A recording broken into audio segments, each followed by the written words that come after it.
Bonjour à tous, bienvenue à cette nouvelle table ronde, la troisième de notre série Repenser le monde d'après, consacrée cette fois-ci à la responsabilité sociale des entreprises. 95% des Français interrogés récemment par l'IFOP attendent des entreprises qu'elles soient pleinement engagées sur les problématiques sociales de leur temps. Elles l'ont bien compris et ont changé de paradigme pour participer plus activement à ces enjeux. Le Covid fait figure de test pour la RSE. C'est toujours en période de crise que l'on constate la sincérité et l'engagement des entreprises. La crise doit être un accélérateur de la transition vers une économie plus soutenable et plus durable. Et les entreprises ne sont pas tout seules pour relever ce défi et peuvent compter sur l'inventivité des startups. Pour en parler avec moi aujourd'hui, deux intervenants. Catherine Chantaboun, directrice du développement territorial du Crédit Agricole Sud-Rhône-Alpes, et Patrick Polge, fondateur et CEO d'IDI. Les entreprises sont nombreuses à définir clairement leur mission à travers une raison d'être. Le Crédit Agricole a adopté la sienne avant la crise et elle va justement dans ce sens d'un engagement croissant. Oui, effectivement, notre raison d'être, c'est d'agir chaque jour dans votre intérêt et dans celui de la société. Ce n'est pas une simple raison d'être, c'est vraiment un véritable engagement sociétal qu'on peut résumer en trois axes. Le premier, c'est comment pouvons-nous nous appuyer sur notre ancrage territorial. Le Crédit Agricole, c'est 39 caisses régionales, des agences quasiment sur tout le territoire, y compris dans les zones rurales. Donc une présence très importante pour être au plus proche de nos concitoyens. Ce que nous voulons faire là, c'est vraiment permettre le développement de tous, en tout cas du plus grand nombre, entreprises, particuliers, familles, et évidemment acteurs économiques. Le deuxième axe qu'on peut mettre derrière notre raison d'être, c'est le développement des financements à impact social. Donc ça, c'est très important. C'est aussi un angle que le groupe Crédit Agricole a pris. Sur le financement à impact social, on va retrouver évidemment le financement des énergies renouvelables, mais également le financement de l'économie sociale et solidaire, par exemple. Et enfin, le troisième axe qu'on peut mettre derrière notre raison d'être, c'est le maintien du lien sociétal dans les territoires. Ça, c'est très important. On va retrouver dans ce volet-là la solidarité et la responsabilité que nous avons vis-à-vis de nos territoires. La crise a entraîné une baisse de la consommation d'énergie, notamment durant les confinements. Quel impact, selon vous, pour la transition énergétique? Et puis, si vous voulez dire effectivement en deux mots, IDI. Proposons. Eh bien, la crise a effectivement accéléré le phénomène de prise de conscience, en tout cas, au niveau de la consommation de l'énergie et de la manière dont nous consommions l'énergie. On a vu que pendant la période du Covid et des gros confinements, des premiers confinements, effectivement, une très forte baisse de la consommation, mais également une forte volatilité des prix de l'énergie. Et donc, du coup, qui ont un peu déboussolé tous les fondamentaux et les standards, en fait, qu'il s'agisse des acteurs de l'énergie eux-mêmes, des opérateurs aussi énergétiques, des gros consommateurs industriels. Et puis, il y avait aussi le sujet de la mobilité qui a été pas mal chahuté, parce qu'effectivement, un certain nombre de voitures ne circulaient plus. Et donc, on a pu avoir des effets très positifs, malheureusement, qui n'ont pas forcément duré. Voilà, c'est comme ça, la vie reprend aussi ses marques. Mais en tout cas, une accélération de la prise de conscience. Moi, j'ai fondé IDI fin 2019. La prise de conscience n'était pas au rendez-vous, clairement. Nous sommes en 2021 et aujourd'hui, effectivement, dans les discussions qu'opère IDI avec les grands acteurs et des acteurs de l'énergie, elles sont complètement différentes, avec une vraie prise de conscience. Les acteurs bancaires, et vous l'avez soulevé, effectivement, les acteurs bancaires ont un rôle essentiel à jouer. Et IDI a vocation à justement proposer des solutions énergétiques bas carbone aux PME, PMI, ETI qui n'ont pas forcément tous les moyens d'agir, mais également aux grands groupes avec des solutions de traçabilité de l'énergie, mais pour la planète, donc c'est un projet planétaire, il dit. Nous avons vocation à être à la fois sur les approvisionnements en énergie renouvelable et promouvoir l'essor d'énergie renouvelable sur les territoires, donc à l'échelle de proximité que vous évoquiez, mais également tout ce qui est travaux d'efficacité énergétique, le fait qu'une entreprise puisse devenir, ou un citoyen puisse devenir aussi producteur d'énergie renouvelable, donc on parle finalement de communauté énergétique citoyenne également, et donc solidaire, du coup, avec des microgrids. Et la vocation d'IDI est d'encourager ça. Et en complément de ces solutions bas carbone, il y a également aussi une brique à nourrir, qui est également le financement, avec les dispositifs de financement, qui soient bancaires ou des financements tels que les certificats d'économie d'énergie ou les subventions, parce qu'il existe un certain nombre de dispositifs, mais qui sont assez peu connus finalement par les acteurs économiques. Et donc oui, voilà, la crise de Covid a donné cette réelle prise de conscience et maintenant peut-être un passage à l'action en tout cas, et à la recherche de solutions. Quand on parle justement d'énergie, on parle essentiellement de protection du climat. En tant qu'entreprise, quelles sont les actions, les engagements justement du Crédit Agricole Sud-Rhône-Alpes pour la protection du climat? Alors, le groupe a pris un engagement majeur il y a 2 ans maintenant, parce que c'était en juin 2019 que nous l'avons annoncé au grand public, qui est de mettre en place une stratégie climat. La stratégie climat du groupe Crédit Agricole, en fait, elle va être d'accompagner la transition énergétique, parce qu'évidemment, on ne peut pas prendre comme ambition, comme objectif de financer que des industriels ou des industries qui sont vertueuses, parce que malheureusement, c'est l'histoire du monde, hein, l'industrie elle est carbonée, donc nous notre rôle c'est d'accompagner cette décarbonation de l'industrie vers une démarche plus durable. Et en ce sens, le groupe a pris des engagements forts, hein, par exemple de se retirer de tout ce qui est charbon. C'est un choix utile et non un choix économique. Et le groupe a aussi choisi de mettre en place une gouvernance au plus haut niveau du groupe. Pour piloter justement en fait nos actes et s'assurer que ce que nous faisons est en cohérence avec notre stratégie climat. Donc on va également mettre en transparence tout ce qu'on fait. Donc ça c'est aussi un élément très très important. Et nous allons notamment pour les grandes entreprises créer ce qu'on appelle une note de transition qui n'est pas une note financière, hein, mais plutôt c'est un indicateur qui vise à mesurer quel est le chemin à parcourir pour ces grandes entreprises vers un développement durable. Voilà. Donc, c'est pas une note qui a vocation à les sanctionner, c'est pas du tout ça. C'est un indicateur pour nous permettre de comprendre comment nous pouvons les accompagner dans cette transition. Voilà. Donc ça, ce sont des engagements très forts que nous mettons en œuvre. Donc on a ici effectivement le témoignage d'une grande entreprise. Vous qui, justement, avec IDI, vous êtes en contact avec d'autres grands groupes. Vous parliez tout à l'heure de prise de conscience, justement. Où est-ce qu'ils en sont? Est-ce que vous voyez et est-ce que le volet énergétique de la RSE arrive au cœur de leur stratégie? Alors, il est en fait ancré sur les grands groupes depuis un certain nombre d'années, en fait. Beaucoup plus que... voilà, c'est pas l'événement du Covid, même s'il y a une accélération. C'est pas la Covid-19 qui a provoqué le fait que ça soit déjà implémenté dans leur stratégie. Il y a un certain nombre d'engagements et de réglementations internationales. Les COP successives, les accords de Kyoto également, font que ces accords-là ont été signés avec des réglementations assez lourdes qui sont imposées aux grands groupes. Et donc, depuis un certain nombre d'années, ils ont déjà implémenté ce type d'éléments de KPI, donc ce qu'on appelle les indicateurs, justement RSE. Et dans leur stratégie de communication aujourd'hui, les grands groupes sont en train de prendre le leadership justement sur la neutralité carbone à horizon 2030 et 2050. Ils ont besoin effectivement des acteurs économiques comme les banques pour être à leur côté, puisqu'effectivement c'est une vraie transformation de groupes industriels qui étaient effectivement consommateurs d'énergie fossile et qui doivent maintenant faire financer des programmes d'investissement sur leur transformation. On a parlé beaucoup de transformation digitale pendant des années. On est aujourd'hui sur une transformation à la fois digitale, numérique bien sûr, mais aussi une révolution de la transition énergétique. Et donc ça ne se fera que par des banques. Alors vous évoquiez l'histoire de la notation, et je sais que la Banque de France, par exemple, donc François Villeroy-de-Galhau s'interroge beaucoup sur comment la Banque de France peut noter ces entreprises-là demain, parce qu'aujourd'hui, finalement, dans les critères de crédit, de note de crédit, il n'y a pas de critères RSE pris en compte dans la note de crédit pour accompagner effectivement et dérisquer quelque part un client entreprise. Et donc toutes ces réflexions-là vont dans le bon sens. Les acteurs publics, bien sûr, aussi travaillent sur ces sujets-là, aux côtés des grands groupes. Et je dirais qu'il y a un élément donc, de réglementation qui a boosté un peu tout ça, parce qu'effectivement, il y a aussi un certain nombre de règles qui sont posées et qui sont des choses qui sont imposées aux grands groupes, mais qui doivent les transformer en facteurs de compétitivité et de performance. Et donc, il y a maintenant une réconciliation entre la performance économique, on parlait tout à l'heure des choix du Crédit Agricole, et la performance écologique, finalement, de transition vis-à-vis des parties prenantes, qui sont les gouvernements, bien entendu, les donneurs d'ordre, les sous-traitants, et l'ensemble jusqu'aux citoyens, finalement, qui est consommateur. Si je peux peut-être rebondir sur ce que vous venez de dire, on est complètement aligné sur le fait que le développement durable et la transition énergétique sont des facteurs de croissance. Nous, on veut vraiment, au sein du groupe Crédit Agricole, faire de la finance verte l'un de nos relais de croissance. Donc ça, c'est important. C'est pas une contrainte, hein, c'est au contraire une opportunité pour les entreprises.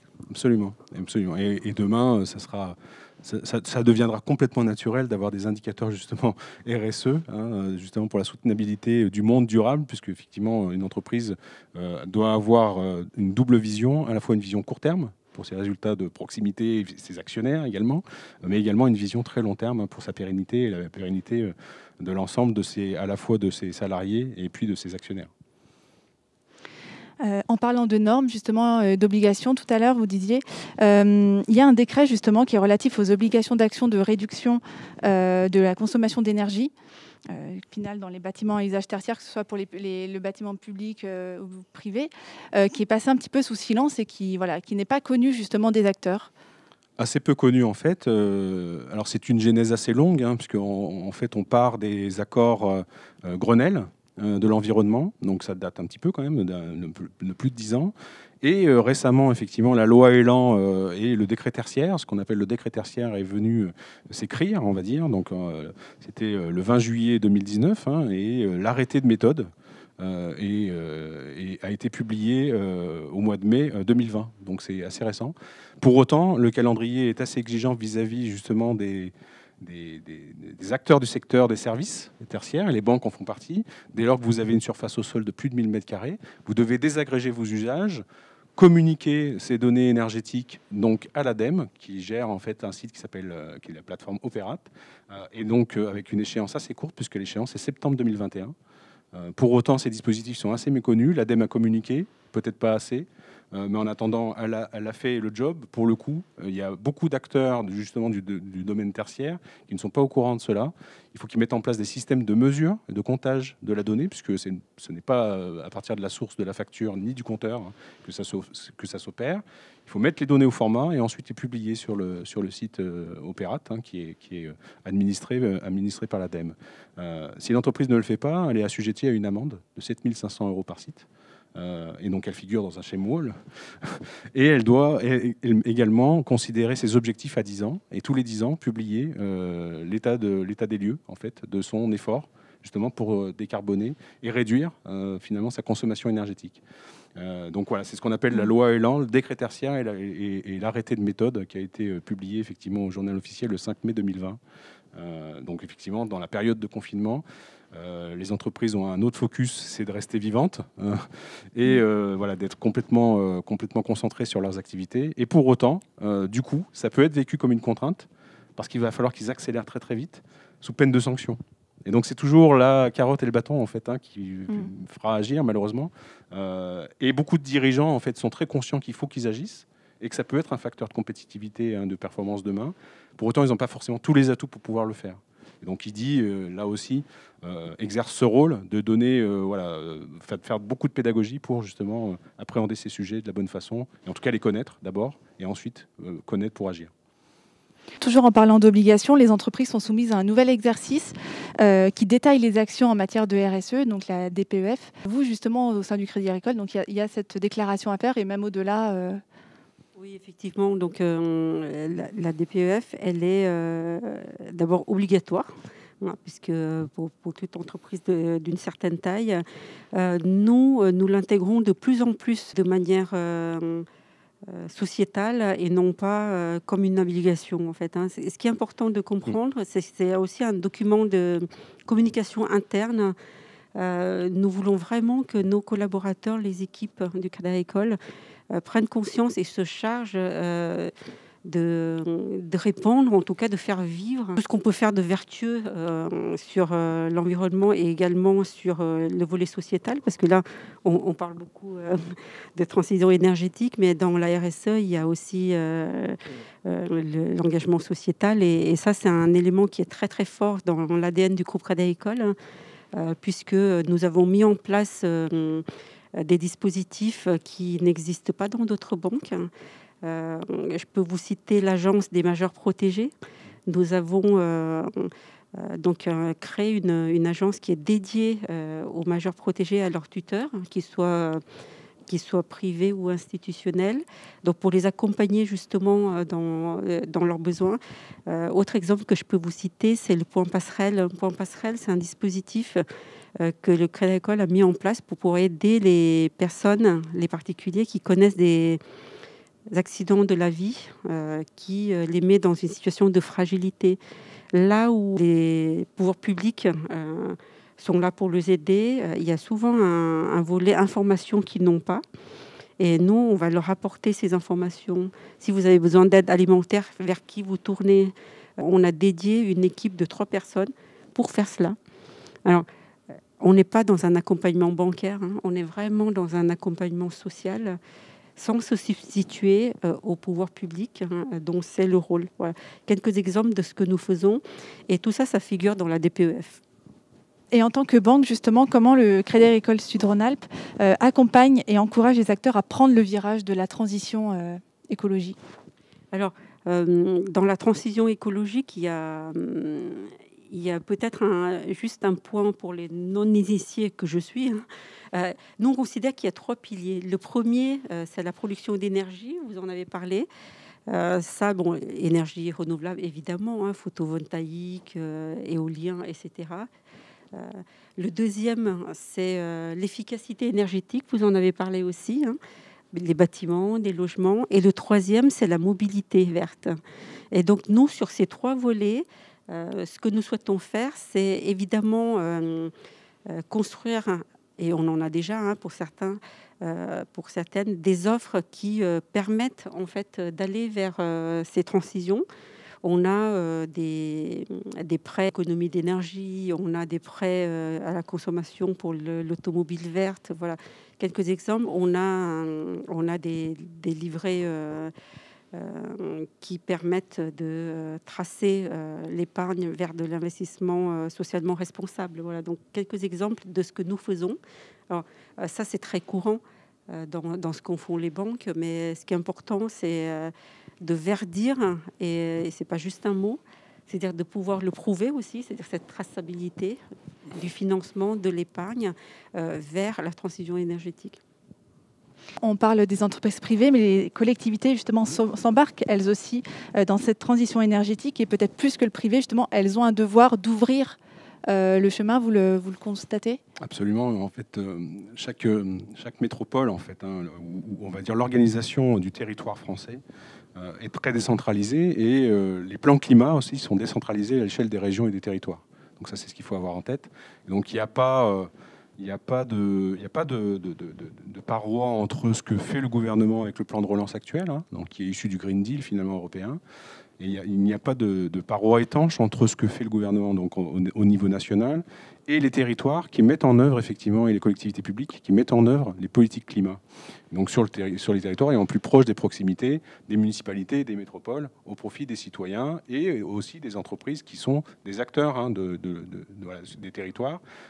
Vous avez notamment en Rhône-Alpes-Auvergne l'agence Transition Énergie Environnement qui fait énormément de choses hein, et qui subventionne aussi des projets de manière assez conséquente, qui visent à la transition énergétique des territoires et la valorisation aussi de la production, de la distribution d'énergie renouvelable avec un mix énergétique complètement différent. Le territoire Rhône-Alpes-Auvergne est la première région finalement de production solaire, il faut le savoir. C'est pas le sud de la France, hein, contrairement à ce qu'on a en tête.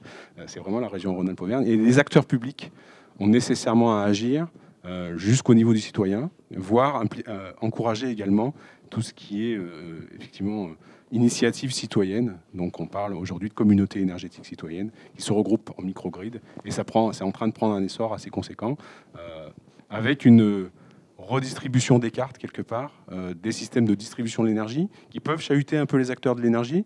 Et donc, plutôt que d'être chahutés, il faut qu'ils fassent avec. Et donc, du coup, les acteurs, comme les ELD notamment, hein, les établissements locaux de distribution comme à Grenoble, avec GEG, doivent justement prendre toute la température de ça et s'impliquer justement auprès des collectivités pour être en phase jusqu'aux citoyens et jusqu'à l'entreprise qui conçoit ces produits et consomme de l'énergie de manière responsable.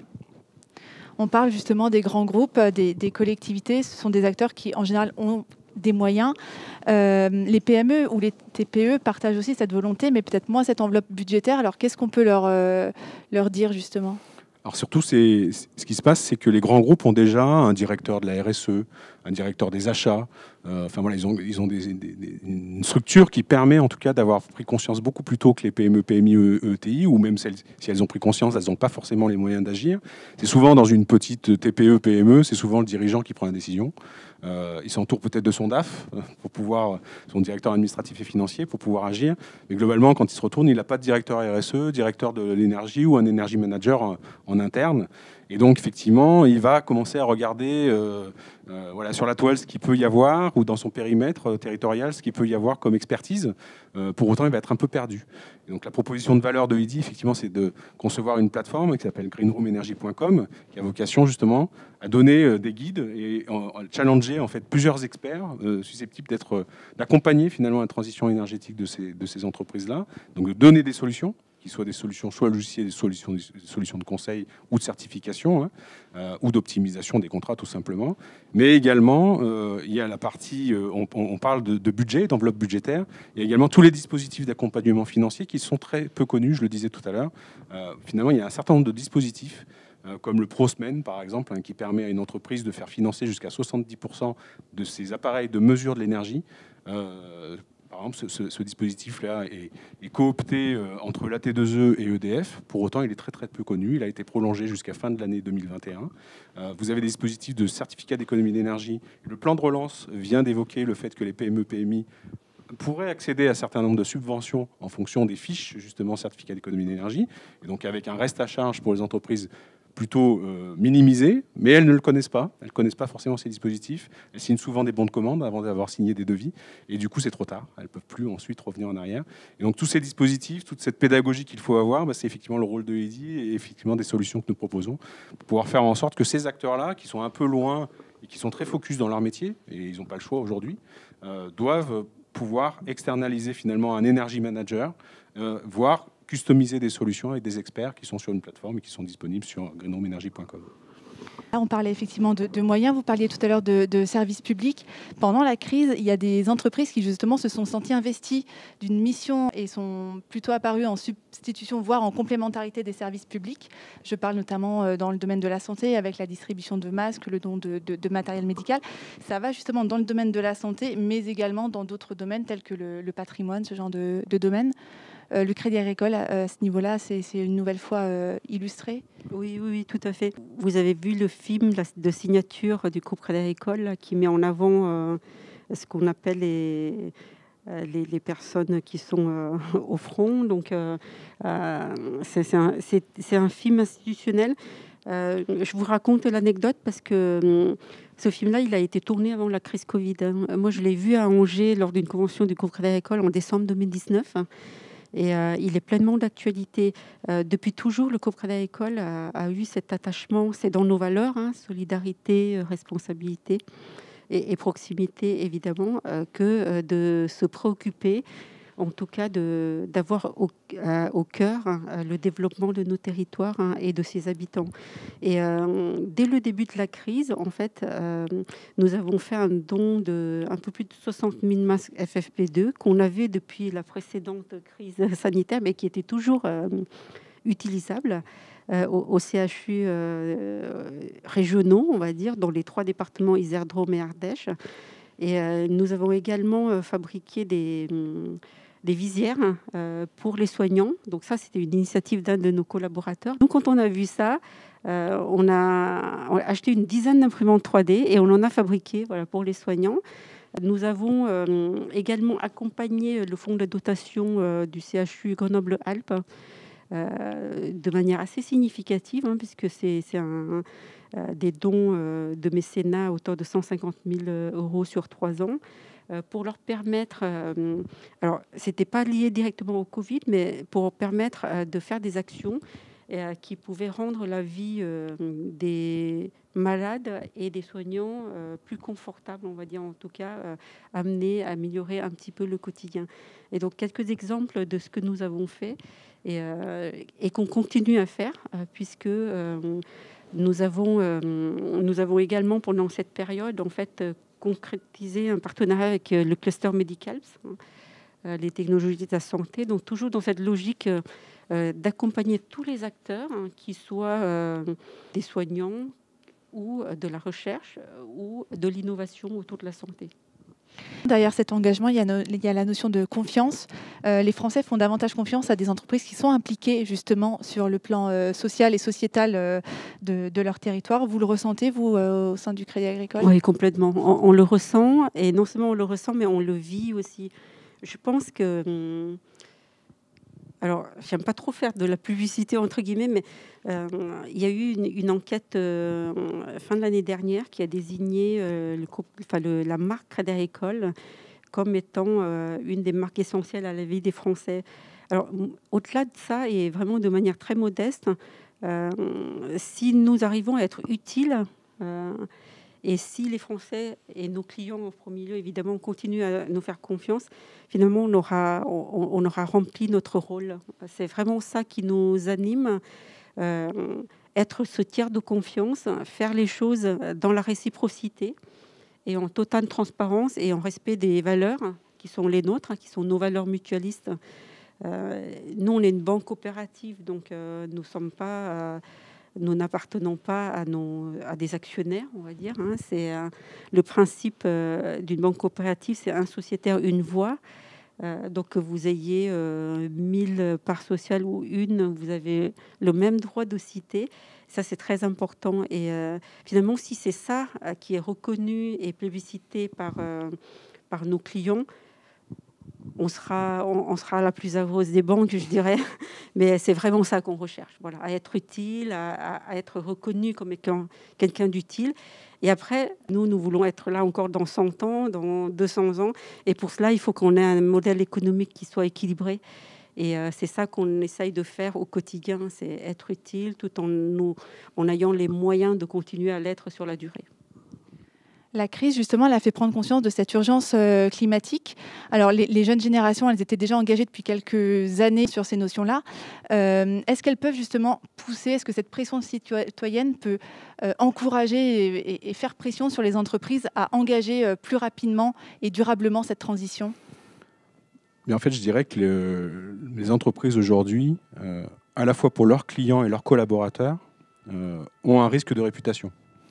Et qu'aujourd'hui, finalement, leur engagement social, environnemental, est un facteur de différenciation. Alors, on parle des nouvelles générations, effectivement. Moi, je suis né en 70, donc plutôt de l'ancienne génération, X. Pour autant, les générations Z regardent à plus près quand elles doivent choisir leur employeur, chez qui elles vont. Est-ce que oui ou non, l'entreprise avec laquelle je vais signer mon premier contrat de travail est engagée sur un certain nombre de valeurs? Et est-ce que je les partage? Et peut-être que je veux prendre, et c'est peut-être ça, la différence des années d'avant, c'est que peut-être ils vont décider de gagner peut-être un peu moins de salaire, de rémunération, pour justement partager un projet et s'impliquer dans un projet différent. Donc c'est effectivement une nouvelle donne. Là. Donc après, c'est une approche, effectivement, c'est une évolution de la société, hein, clairement. Du coup, les entreprises doivent aussi s'adapter, à la fois donc, pour leurs collaborateurs. Donc on parlait de l'implication des collaborateurs du Crédit Agricole, et c'est tout à fait notable, en tout cas, là, ce qui s'est passé. Et puis effectivement, dans la crise, c'est là où on voit des talents se révéler, souvent, en interne. Mais également les clients des entreprises, qui sont de plus en plus exigeants, justement, sur l'éco-conception ou des facteurs de traçabilité. Alors, beaucoup sur l'alimentaire, bien entendu, hein, et les circuits courts. Également, la participation en tant que ce qu'on appelle prosumer, c'est-à-dire je veux participer et je veux moi-même éco-concevoir peut-être avec l'entreprise qui me fournit tel ou tel service ou telle prestation ou tel produit, et donc être en mode collaboratif, et donc de plus en plus. Et donc c'est ça la nouvelle donne, effectivement, des nouvelles générations, peut-être ce qui s'écrit pour le futur. Combien de temps ça durera, j'espère longtemps. Mais en tout cas, c'est très différent de ce qui se passait avant avec une logique top and down. Hein. Là, on est vraiment sur du bottom-up, voire même du... Je sais pas, le mot n'existe pas, en tout cas du collectif, entre ce qui se passe pour une entreprise, ses collaborateurs, ses parties prenantes. Et ces parties prenantes, ce sont aussi, bien sûr, ses clients consommateurs. Et donc, du coup, ils peuvent être très sanctionnants, très vite. Parce qu'effectivement, ils peuvent changer très rapidement, parce que là, il y a un marché concurrentiel aussi qui est très fort. Et il y a beaucoup d'acteurs, du coup. Et ceux qui auront pris ce virage-là, ou qui l'ont déjà pris, auront un véritable avantage compétitif. Ça, c'est pour revenir effectivement à la performance économique, mais il n'y a pas forcément d'antinomie entre performance économique et performance écologique. Et donc, du coup, il y a un vrai sujet pour accélérer. Qu'est-ce qu'on peut répondre aux entreprises qui, face aux incertitudes et à la baisse en général du chiffre d'affaires ces derniers temps avec le Covid, pensent à réduire leurs investissements en matière de RSE? Mais au contraire, il faut qu'elles pensent différemment, il faut qu'elles fassent l'inverse.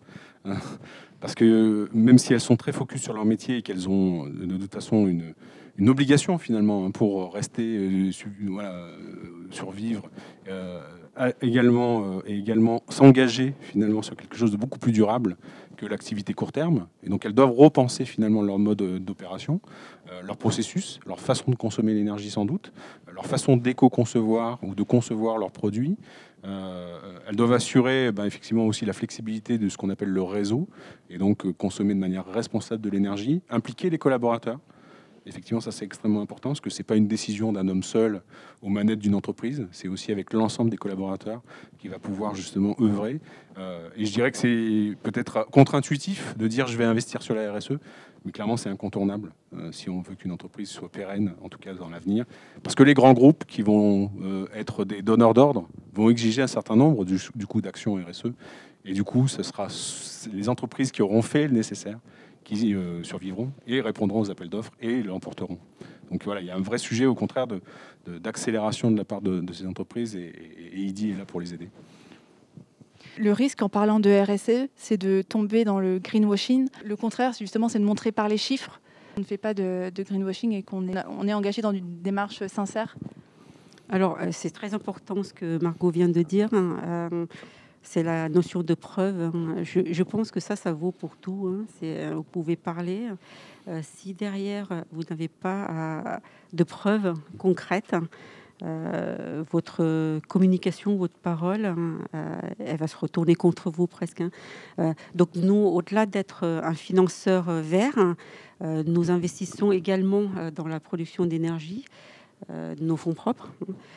Et en quelques années, on va dire, c'est un peu plus de 1400 projets que nous avons accompagnés sur la production d'énergie renouvelable. Ça, c'est une preuve concrète parce qu'on peut identifier chacun des projets que nous avons accompagnés. Voilà. Donc ça, c'est toute la différence entre la preuve et le greenwashing. Et derrière le mot greenwashing, je pense qu'il faut qu'on fasse attention à ne pas trop l'utiliser non plus, parce que c'est quelque chose qui est galvaudé et avec une connotation négative. Moi, ce que je peux vous dire, c'est dans toutes les entreprises que nous rencontrons, que ce soit PME, ETI ou grands comptes, quand ils s'emparent de ce sujet transition énergétique, RSE, ils le font vraiment. Voilà, ils le font vraiment. Ils engagent tout leur comité de direction, toute l'entreprise, tous les collaborateurs. Après, il n'y a pas forcément des résultats probants tout de suite. Ce qui est important, c'est la trajectoire qu'on dessine vers cette RSE.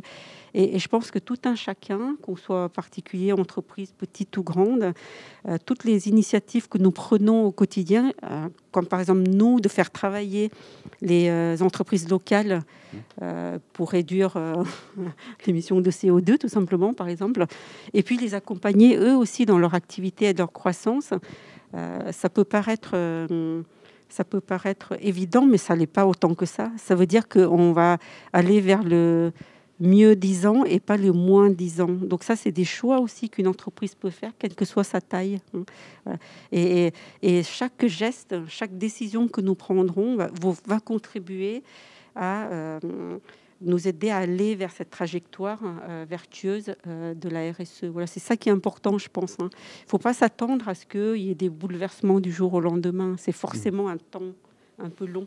Est-ce que l'État a un vrai rôle à jouer? Est-ce qu'on doit passer par plus de lois, par plus de légifération, au risque justement peut-être de crisper les entreprises et justement d'arriver à quelque chose de contre-productif? C'est très français en fait, la réglementation. Et on attend de l'État qui puisse dicter au diapason et mettre tout le monde au diapason sur une réglementation. C'est d'ailleurs un peu ce qui s'est passé jusqu'à maintenant, et c'est encore ce qui se passe malheureusement. Un diapason qui est fixé, voilà, des réglementations, des décrets, d'applications qui sont assez lourds. Je pense qu'il faut imaginer le monde autrement. C'est-à-dire qu'effectivement, ce qui compte, c'est le passage à l'acte. Parfois, on le fait maladroitement, effectivement. Donc, il y a des acteurs économiques qui se disent ben moi, je vais effectivement communiquer sur mon implication RSE. Mais finalement, quand ils disent ça, ils ne savent pas forcément ce qu'ils veulent faire. Ils ont une idée de ce que ça peut représenter, un petit bout d'idée peut-être. C'est déjà quelque chose, effectivement, de le faire. Et donc, oui, je suis plutôt d'accord sur le fait qu'il faut faire attention à ne pas galvauder le terme de greenwashing. Pourtant, il y a effectivement un vrai sujet d'éléments de preuve, en fait. Et la preuve n'attend pas la réglementation finalement, parce que c'est un sujet de conviction. Il y a des convictions qui sont de l'ordre voilà, des industries qui veulent continuer à poursuivre avec ce qu'elles faisaient déjà jusqu'à présent dans leur processus d'activité, dans leur chaîne industrielle de production.